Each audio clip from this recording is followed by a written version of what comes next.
Ladies and gentlemen, welcome back to the LTA. Only 6 teams remain here in Split 3 after our first 2 were eliminated just last week. Now, it's time to cut that 6 down to 4, and that's going to begin today here as we've got Cloud9 going up against Disguised in our next elimination match. I'm Captain Flowers, joined by Azael and Emily Rand for this best of 5, and let's just say Disguised has their work cut out for them. Yeah, I mean, we saw the burnt toast on the on waiting room coming in. I don't know if Raz is going to chip a tooth on that when he has to eat it. But, well, especially after he threw it on the floor. Hey, Raz, are you down for this challenge? No. Sure. And then he just tosses it. It's okay because it like isn't going to pick up a lot, right? Because it's not like He's just razzing around. What because it's scorched to sin. No, exactly, right? It's no longer absorbent. There's not a great surface area for bacteria to thrive. Anyway, as we're getting into this is the important information about the toast right here. But you're right, we are getting into our draft. Let's see how it starts off with C9 on blue side, Disguised on red side for game number 1. Aurora, Yunara, Vi banned out by C9, Disguised with that standard Pantheon ban on the red side alongside both Annie and Poppy. And I will say, I was actually pretty surprised by how chill Castle was feeling about the matchup. You know, even just chatting to him prior to the interview, he was feeling really relaxed and feeling like, hey, they actually have a good shot. You know, all the pressure is on Cloud9. They're the big favorites. They're the ones that are supposed to be playing against FlyQuest this week. Instead, they're here in the losers bracket, right? So he was thinking they could get pretty nervous if anything goes wrong at all.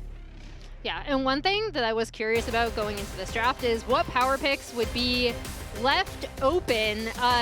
No Rumble bans, no Gwen bans, both champions that received nerfs on this most recent patch, right? But we do see the Rumble locked in on the side of DSG, and then the Azir immediate pickup for C9 makes complete sense. Loki has been really, really good on that champion, and you can pretty much design any composition around it. Yeah, the first 3 picks in this game are all turbo power picks for game 1, right? Azir first pick into the immediate slam of Rumble and Varus, the response from Disguised. Seeing that Rumble locked in, though, the response from C9 will be the Ambessa for Thanatos, and then they'll go ahead and lock in the Wukong here for Blaber. Yeah, and these are 2 champions already that can get onto that Varus. Like, you're going to want stuff to kind of be able to take him out in team fights. And then we see the Yone locked in for DARKWING. Yeah, I'm actually really excited to see how DARKWING does on this, because really, I kind of heavily associate him with control mages, right? And that's generally been his style.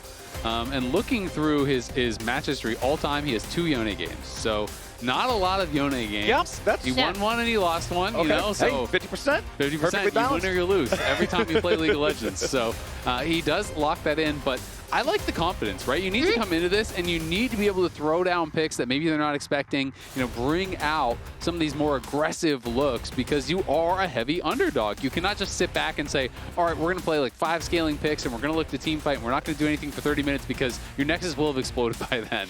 Yeah, especially with the way C9 play, right? Like they typically play more of a standard style through their really strong laners. So yeah, I also like it because all of the pressure here is not on DSG. Right. No, this would be, as Waiting Room already covered, one of the biggest upsets, if not the biggest upset in LCS LTA North history. So again, I don't know how DARKWING is going to do. It isn't necessarily what I'd consider his playstyle, as Azael already pointed out. When we've seen him go towards more off, quote-unquote, off meta picks, it still has been mages, like that Malzahar we saw from him earlier. See a lot of engaged supports getting banned out, as well as the Maokai setup. C9 do not want DSG getting that with the Rumble and Varus on top of it. Yep, the Alistar, the Nautilus, the Maokai all banned away. Sivir also banned out here by Disguise. They can see the enemy composition already having like the Wukong, the Ambessa, all ready to pile in on that Varus like you're talking about. They don't want Sivir leading the charge with the On the Hunt. And now with the bans all wrapped up, 4th pick of the draft, the jungler for Disguise. They'll lock in the Sejuani here for eXyu. And I think it's actually a really good pick. You have double melee soul lanes, you have AP, you have AD, you know, you do actually have some pretty good synergies there that they can look to try to attack these solo laners if they see the opportunity. Corki is going to be the pick. I wonder, okay, I was going to say, is it going to be with a range support? Because we've been seeing a lot more Corki kind of played in these aggressive lanes where they really want to look to take advantage.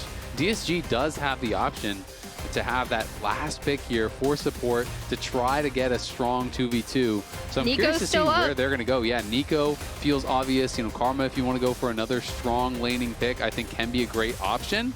There we go. And it is going to be Karma. So to me, those were kind of one of the two options if you're trying to play for 2v2. And I actually really like what they've done here. You got counterpick in mid, you're counterpicking in bot. Like, you have a lot of lanes. Actually, I would say all 3 lanes should be potentially like counters, quote unquote. I don't think Yone is going to be killing Azir, you know, anytime early. That's more of a scaling matchup. You're probably going to be getting pushed in. But both top and bot, I think you should be able to have push.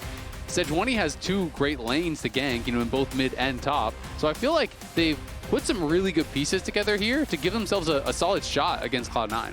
One thing I am going to be looking for in this game, though, like we're talking about, you know, the pressure is on Cloud9, but for Disguised, you know you are the underdog. You've got to make moves. You cannot just sit there and scale. And considering, you know, Rumble's not going to be leading any major engages. Huhi is not on an engaged support himself. I'm looking at eXyu and I'm looking at DARKWINGs to make these plays and push this momentum for Disguised if they want to try to keep up with Cloud9.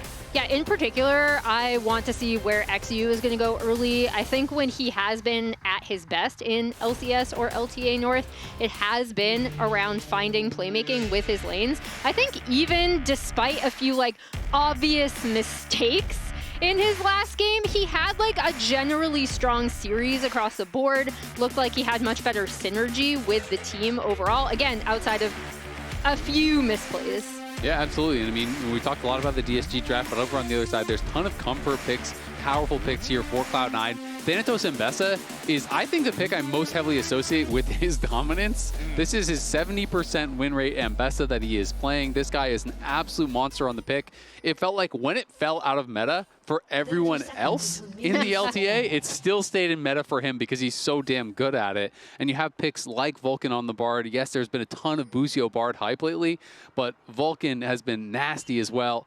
And we wanted to talk about this. This is a quote from Pros, where Anero is saying we do a presentation every morning, and we stopped doing it. We stopped doing this split, but it would basically have, you know, a bad, good, or so bad it should be remade, essentially, vote here. So what we're going to do here is we're going to have chat vote. So you have to spam good, bad, or remake to pass your vote on Anero's draft. So how did he do in game number 1? And we're going to have you guys voting on it every game. And then maybe if Anero commits some crimes, we can convict him based on the evidence provided by chat. Exactly.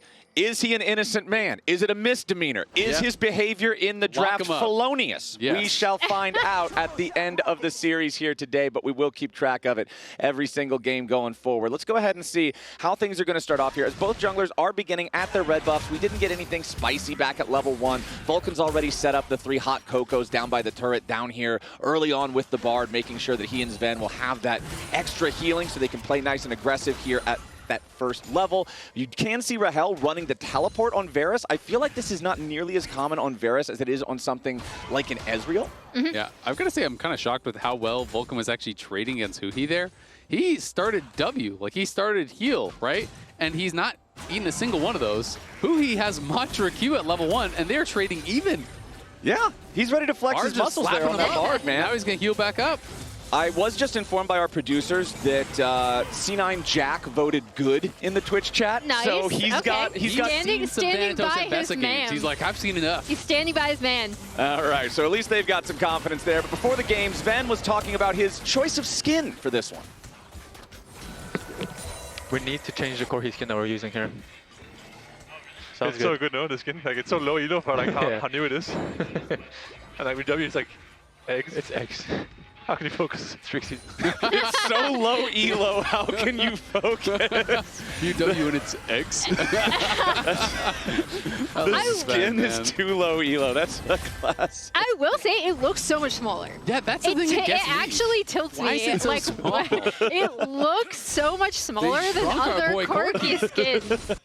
It's a recession. Okay, right, they're on the side of Anero here. Yeah, okay, so that's almost 2/3 of viewers thinking that Anero had a good draft this time. 10% of people believing that it's bad, and then 1/4 of people thinking it's so bad it needs to be remade. They just want to watch the world burn. Yeah, C9 famously does not remake in scrims as well. So as we learned from Inspired. yeah. But it's gonna be a fun series. I do think there is a ton of pressure on C9 though, so getting a good start does feel important. And when I asked Blaber, you know, what the #1 thing they need to kind of work on and focus on, he said consistency, right? And I do think that makes a lot of sense because this is such a strong team as far as, you know, the individual talent, as far as their laning phase. But they do have that tendency to throw some games, and it's something that they really want to clean up. You know, not only for going up against DSG, but also for going forward. You're already in the lower bracket. You don't get another chance. You don't just have to win this one to get to LTA playoffs. You have to win more series to even have a chance to go to Worlds. And right, you know, if we're in regular season or something and you have a couple of throws, yeah, it sucks. It's a little bit cringe, but, you know, you bounce back from it. You're like, okay, we just need to learn. But once you get to these higher stakes matches, once you get to the point where, hey, this really matters for whether or not you get to go to championships, whether or not you get to go to Worlds, right? Like, you've got to lock in when it counts. And they're playing up against a team that has been doing pretty well lately the last 7 matches. Okay, all right, buddy. This is a little specious. This is completely accurate. This is the records of the teams over the last 7 games that they've played. We're cooking the numbers. It just happens to be that DSG played deep pride, 7. They played them 7 times, but it was their last 7 games. We should have had the like pagoda deep fried filter over it. Yeah, no, Isaac burnt the egg rolls on this one. I don't know exactly. Or some toast. Was anything I said incorrect? Let him cook, but I ain't eating. Last 7 games, or is it not? No, it is technically correct. It is more than technically correct. It's just correct. That's I'm the not last 7 hungry games for whatever this cook is, teams. brother. We are not. No, I'm just. Hey, anyway, there's no kills yet. 5 minutes into the game, everybody's playing it pretty safe. Disguised up about 500 gold. Up against a 5-2 team over the last 7. Oh my God. Okay. This is no pushover. You're having way too much fun with this. Disguised is also having a lot of fun down here in the bottom lane. You can see that gold lead that they've built, the majority of that is in the bottom lane with the Varus Karma, this powerful lane duo like you were talking about, Azael, saving that 5th pick red side for support, picking the Karma to go alongside the Varus for the massive lane control and that bullying potential. They've got a huge farm lead over their opponents. Yeah, and it allowed them to have first rotation on this Drake as well. Yone has also been pushing in on that mid lane, so it gave them really good map control to be able to take that first. So nicely done by Disguised, right? Like, they stayed in that lane. They knew they were going to be winning the pressure out on that based on matchup. Now we'll see if eXyu is looking for something. Nope. Gets spotted on a ward. Zven just drops the eggs, goes to the magical journey, and gets on back through the wall. God, he looks so small. Look at how small he is compared to Bard. Yeah, he's smaller than the AT&T flag. Plane? It's like, it looks like one of those toy cars, you know, when you see a little baby rolling around and they're like, like a cozy coop? Feet? You can see their feet on the bottom. At least in America, that's what they are. Yeah, I had one when I was a little kid. Yeah, it's called a cozy coop. Oh, you were a bougie baby. No, yeah, dude. I was like, my parents didn't get me toys. I was one of those. We couldn't get those. Those were too expensive. They weren't super expensive. You just revealed yourself. You're a bougie baby. My parents just kicked my butt outside. The bugs would attack them all the time, and then you had to get a baseball bat and beat the bugs to death so you could drive the car around. Wow. Driving around in a Mercedes baby mobile. It was a Flintstones car, man. It's made of plastic. Oh my God. Okay. I'm just imagining, like, just imagine tiny flowers zooming around. You can see his little feet, like, running around the driveway. Yeah. No, man, I was having a great time in my cozy coop. I was playing Grand Theft Auto at 3 years old. Yeah, I was not allowed to have that. My parents probably started me in like cram school at that age or something. Like, Emily, you haven't learned algebra yet. You can't have a cozy coop. I know, right? Anyway.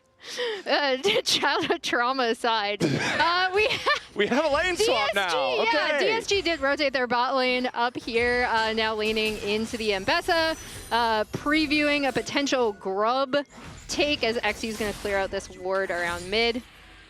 So I think DSG will be rotating that. C9 should be able to contest this, though. Okay. binding there onto eXyu as he has to Arctic Assault back over the wall, but of course that means that he is stuck inside the pit, so has to flash away to guarantee that C9 can't get the free kill on him. It also opens up enough space for C9 to guarantee themselves the first grub at the very least, but now they will back away as Disguised moves 4 men into the area, and it looks like now they are the ones in control over this top side river space. They'll secure the first grub of their own. Blaber's still hanging out nearby, thinking about that last grub, but of course he won't get there in time. So a 2-1 grub lead for the side of Disguise, but now Blaber goes in with the first cast of the Cyclone onto Rahel. The Varus disengaging. Loki now with a big shuffle onto 3. Disguised in danger. First blood goes over to Loki, and now even more pours in. Disguised is completely crushed in the fight, and C9 get a 3 for nothing. Now back in the bottom lane, Disguised at least hits back as Castle gets a solo kill on Zven with the dive, but now a TP coming to reinforce, so Castle has to leave before Vulcan can find anything back. Yeah, that is a big play there for Cloud9, getting a lot of kills.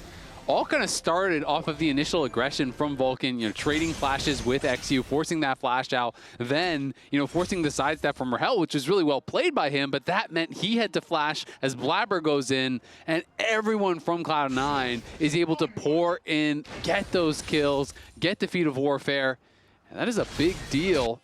Considering that this has been actually a very close and slightly favored to DSG game. I mean, look at this nice sidestep by Rahel, but it kind of puts him out of position, allows Blaber to get in there. That means he has to flash, and that I think is where everyone from Cloud9 decides, you know what, we're going to full send it. Blaber's flashing in, Thanatos is flashing in, Loki's flashing in. Everyone is going to go in and try to knock down this low mobility Varus. Yeah, great results there from Loki, having that massive 3-man shuffle. And the only reason DARKWING doesn't die there for the 4th kill is because he has to flash away now too. So many resources spent on Disguised for a result that was still a 3 for nothing.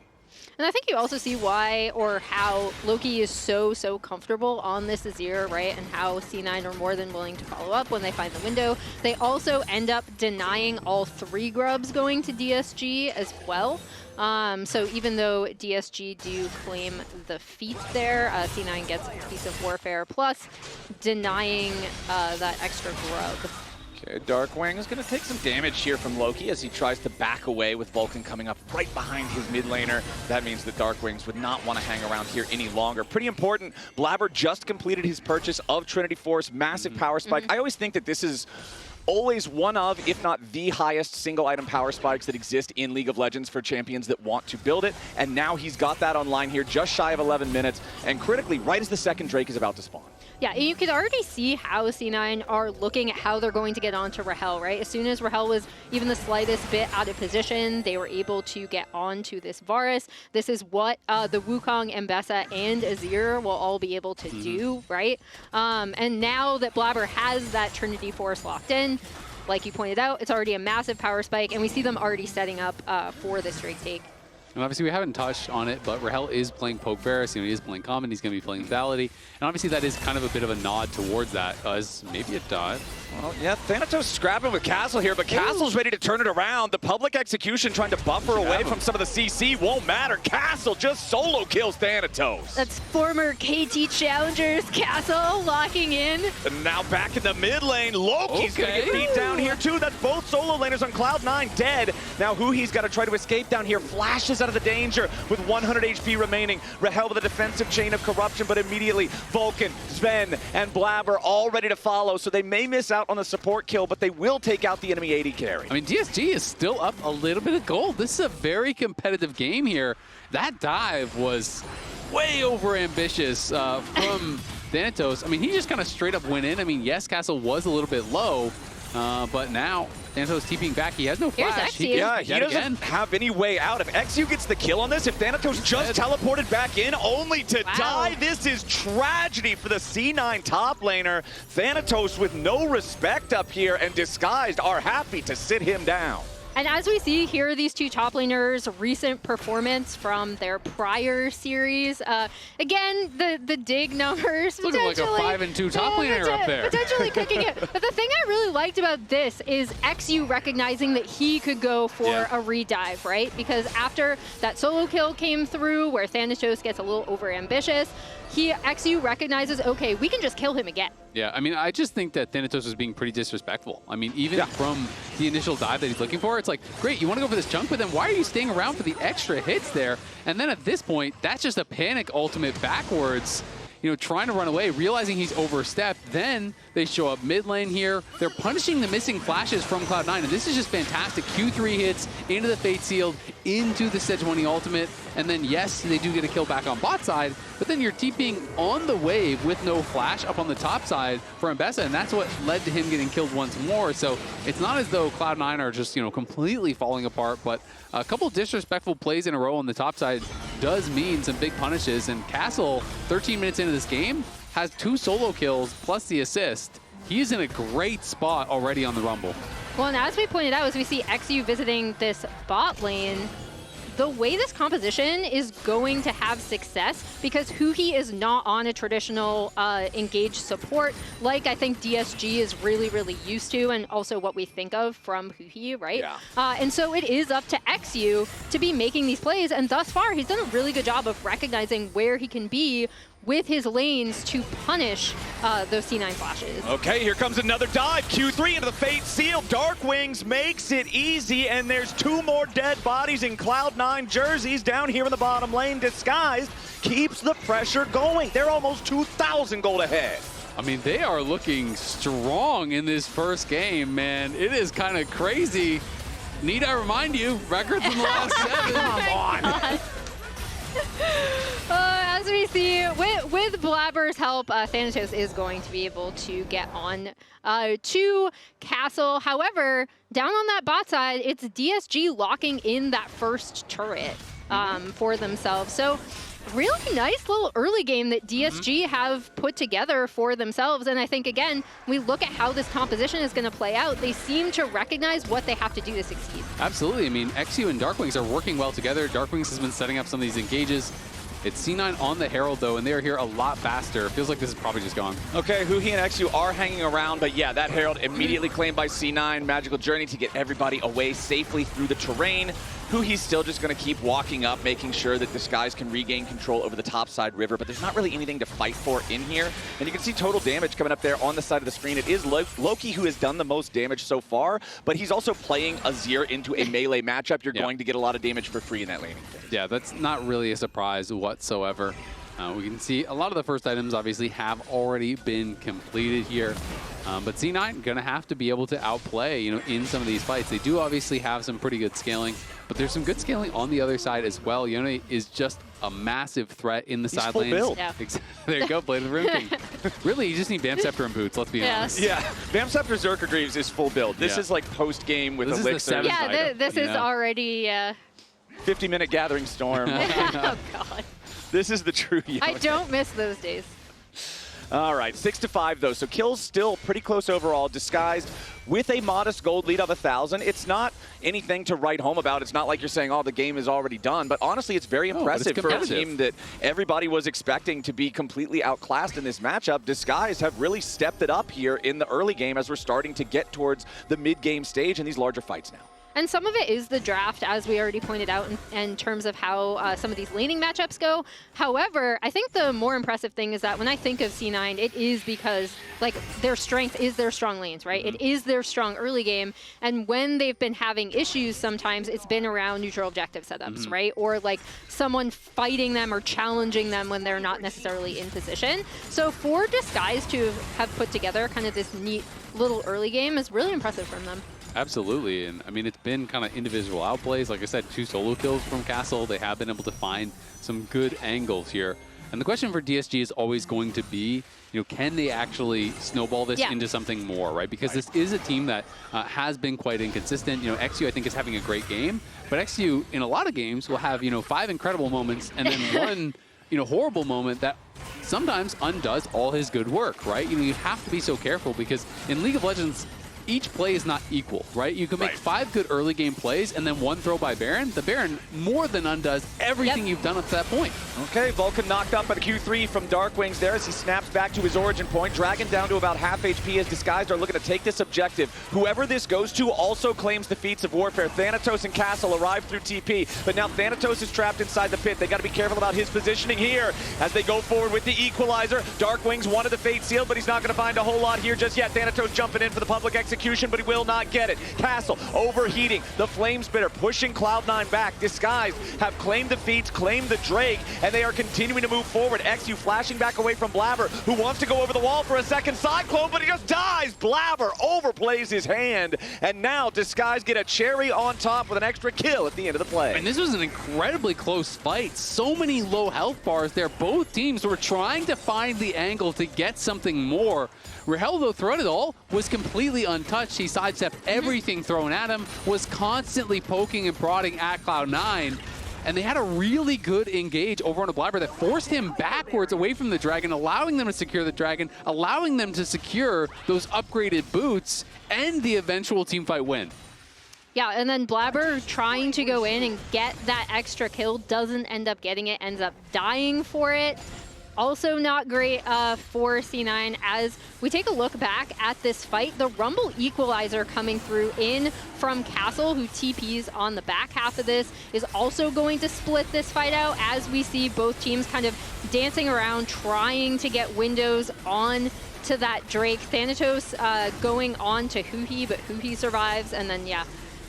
I think eXyu honestly played it really, really well. He put pressure on Thanatos, in that pit, and then as Blaber was approaching the Dragon, he hit him with that Glacial Prison, which sets up the equalizer on him. Blaber has to flash away, so Blaber could never get back in range to actually even be able to attempt to steal that Dragon. And then as Blaber tries to go back in on the re-engage, I think he decided, you know what, I'm going to be chased down and killed by Rahel. I need to just try to turn and see if I can get something back.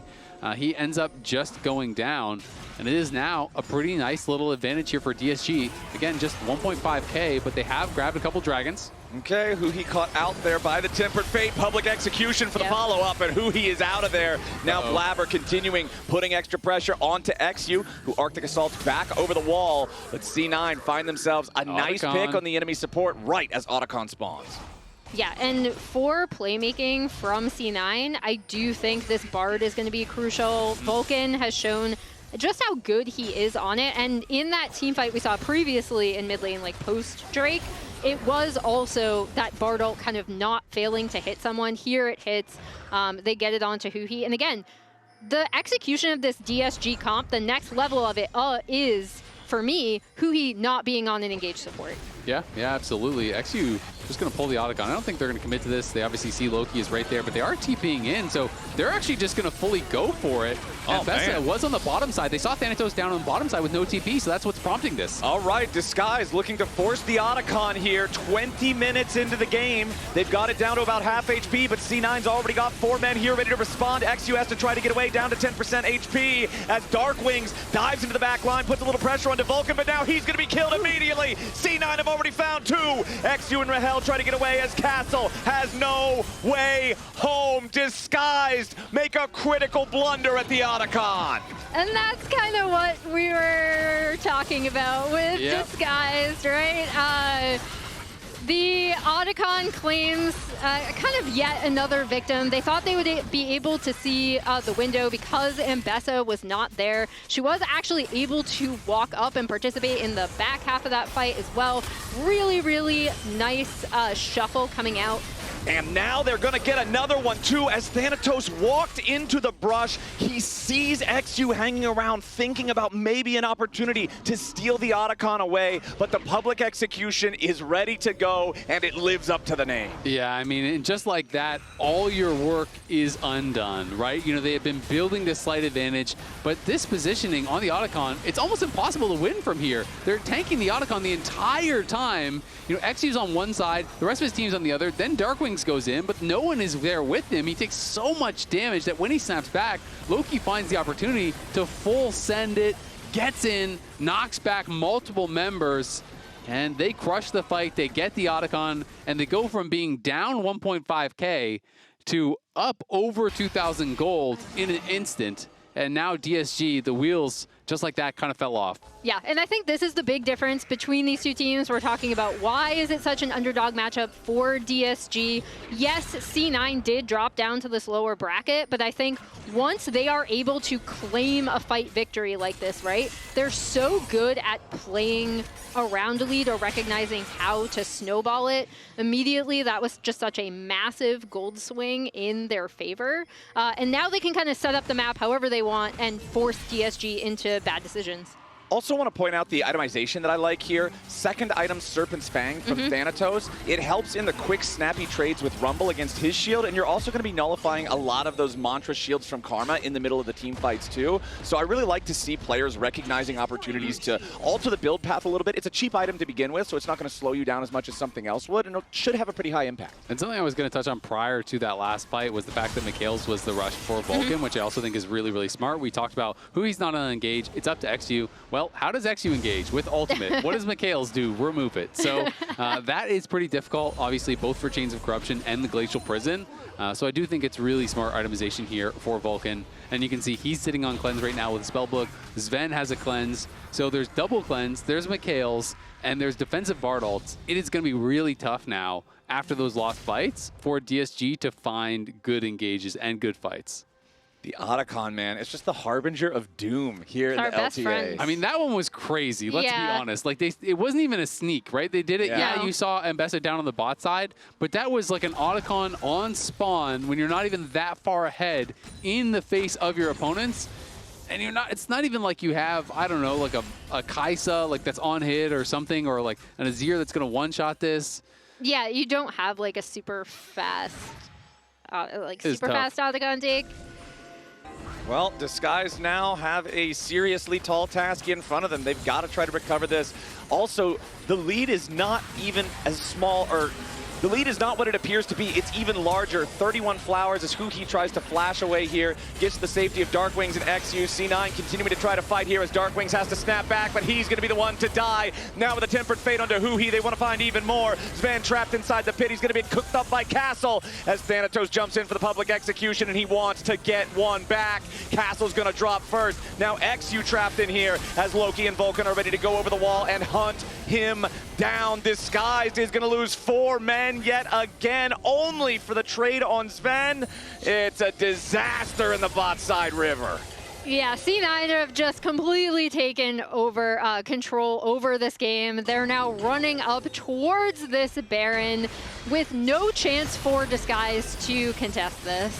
Yeah, I just cannot believe how fast the wheels have fallen off this game. Like, it looked like it was They're in really another county at this point. Competitive game here from DSG, and this one, another just great start to the fight. Blaber is able to find huhi. Everyone from DSG decides to come in and look for this engage, but a quick cleanse and sidestep from Zven means that Darkwing finds nothing. He just goes down in the hurry. Even though Castle is able to trade back, you're spending so many resources to kill off Zven that everything else is falling apart around it.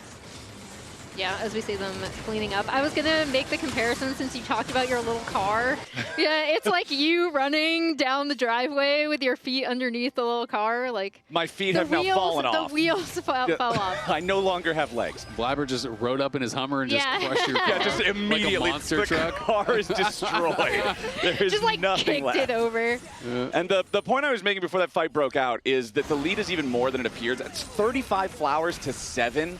That's like an extra 2,000, maybe even 2,500 gold just worth of raw adaptive force that C9 has over Disguised right now. It is tough out here for Disguised. Well, and they've also doubled their gold lead since that fight with the fight plus Baron plus pressuring these tier 2 turrets both in mid and on the bot side as this wave comes up. There's a lot of blue at the top of that gold graph. Yeah, the state of the game for Disguised is pretty dire at this point. They have to just try to lock in and hope that Cloud9 throws, hope that they overplay and try to dive too deep. But at this point, anything less than that is not going to cut it. Yeah, I mean, you're down 7K. They have itemization to really answer what your composition is trying to do.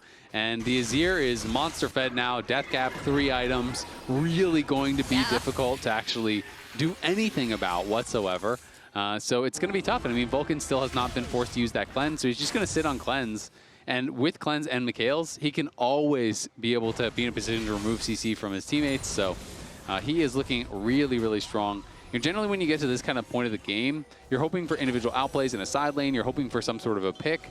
And that really is your only chance. You know, if you can find 2v1s or 3v1s, get a quick kill, delay the game, and hope that you can slowly grind your way back in through that sort of a process. But Cloud9 are just going to keep playing smart League of Legends, pushing out these side lanes, controlling vision, and moving towards Soul. And Cloud9 are at those critical, like, 3 major item power spikes that Disguised are not yet at, right? You can see the Lord Dominic's Regards for Zven. You can see the Rylai's and the Rabadon's Death Cap and an Unbroken Seekers on Loki's Azir. Guardian Angel for Blaber's Wukong. He can just yeet himself in there, not have a care in the world about the results. And they'll take Cyclo Sword for Thanatos. Whoever this Ambessa lands on is just going to evaporate.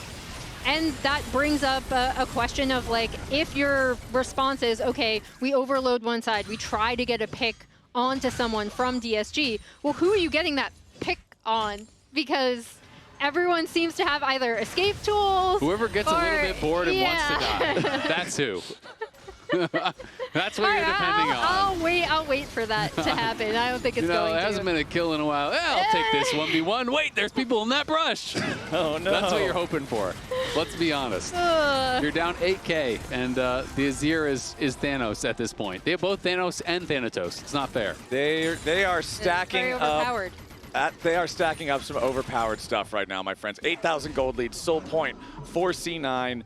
I think at this point, you're just looking for them to close the game out cleanly. I think if you're Disguised, you're thinking about what to do in game 2. I think that Disguised needs to just get a red marker and over their mini-maps, put a big X wherever Otacon decides to spawn. This objective really did just derail their entire successful early game that we were praising so much. LTA lose to Otacon. They're embracing the brand change here. We're not the Bard region. We're the lose to Otacon region. No! Well, the Bard is also doing pretty well this game. The Bard is doing great. Vulcan's 0-1-12. That's 6 out of 7 kill participants. That's what, like 86% KP? That's really good. He's doing good. Yeah. Go. Okay, let's see how fast they close this one out, though, because they do not have Baron, so they're continuing to just push the waves up. They're not making any real major progress towards cracking into the base, breaking through that tier 3 turret line. So, I mean, DSG obviously very behind. We already knew that this was going to have to be an upset if they were to pull it off. So let's talk a little bit about some of the big upsets in NA history. Obviously, you know, this would be ranking up there if they were to win a series against Cloud9. But we've had some big ones over the years. Okay, Thanatos wanting to jump in on Castle here, who has to flash away after his stasis just to guarantee that he survives. For the rest of Cloud9 now continuing to try to disengage. eXyu not going to hit a target there with the Glacial Prison, and Blaber jumps into the Cyclone onto 3. Got to be a little bit careful here, but he still has the Guardian Angel. Loki with another massive shuffle. This man knows his Azir, and he finds the angle yet again, setting up the triple kill for Zven. And this is exactly that opportunity I was talking about for C9 to crack the base. Loki's shuffles have been so sick this game. Even with Blaber going in, you're like, okay, is he in trouble? Is he in trouble? No. Loki is there to follow up. This Azir is such a massive comfort pick for him. And it really started with that play onto Castle, right? Because that gave them so much space to kind of push in on this top side of the map, completely take it over. And yeah, the greatest upsets, I don't think it's going to happen here in game 1. No? No. That's a bold prediction. Yeah. So let's talk about it. To me, it's interesting because these are some of the greatest upsets that people were kind of asked around, you know, the casters and whatnot. To me, though, the one that comes to mind when I think of the biggest upset is still Clutch versus TSM. In 2019, Exactly. Even though it was not maybe like records-wise one of the craziest ones, at that point, TSM had just made every finals in a row. It was, I believe, over 10 in a row at that point. And it was just not something that you could really comprehend, TSM losing before finals. Yeah, I mean, I think the biggest one still to me is the one all the way on this left side with that TSM roster where everyone was like, oh man, this TSM is so bad, like Yellow Star doesn't look like he fits with the team, blah, blah, blah. And meanwhile, this IMT team was just raising through the LCS, and then they ended up upsetting them in playoffs. That was still the biggest one to me. I thought of TSM Clutch too. I did leave it off this graphic because their records were so similar, but when I think of LCS upsets, that is the one that actually stands out in my mind the most. You know, we have the voting for a Narrows drafts. I'm going to have to vote remake on that graphic for Emily. Yeah. Because it didn't include Clutch versus TSM. I vote Clutch versus TSM in there too. Records be damned. Fresh, that, always remember. Yeah, that was the one that in my mind stood out the most, and then I saw the record. Hakuo Thresh and Huhi Lucian, like, for two very different reasons, are the ones that I associate most with upsets in NA. Yeah, Hakuo Thresh was the absolute value of Huhi Lucian. Like, that was... Can we chart that out on a graph? Yeah, there's like a mathematical proof graphic. Yeah. for Hakuo Thresh as C9 are going for the Baron here. 33 minutes on the clock. DSG on the approach, but this Baron's going to be gone by the time they can even move forward. Tempered Fate there onto eXyu, sets him up to be a potential target as Blaber moves forward, loses about half his health bar here as Thanatos wants to wrap around from the side here with a public execution. Blaber still spinning around with a Cyclone. He's got the Guardian Angel and he doesn't even need it. A double kill for Thanatos as the third one comes through there for Zven. Castle and Rahel in full retreat as C9 now have the Baron on all 5 players. Vulcan with a nice magical journey to slow down Rahel and Castle both, and the rest of the team is ready to follow up. The middle inhibitor turret is gone. The inhibitor is going to follow. Yes, Castle managed to stay alive. Yes, he still has the equalizer, but it's not going to be enough to save these Nexus turrets. Cloud9's just going to melt through them. Disguised had a good early game, but they gave Cloud9 an inch and they took a mile. It's a 21-8, 16,000 gold win.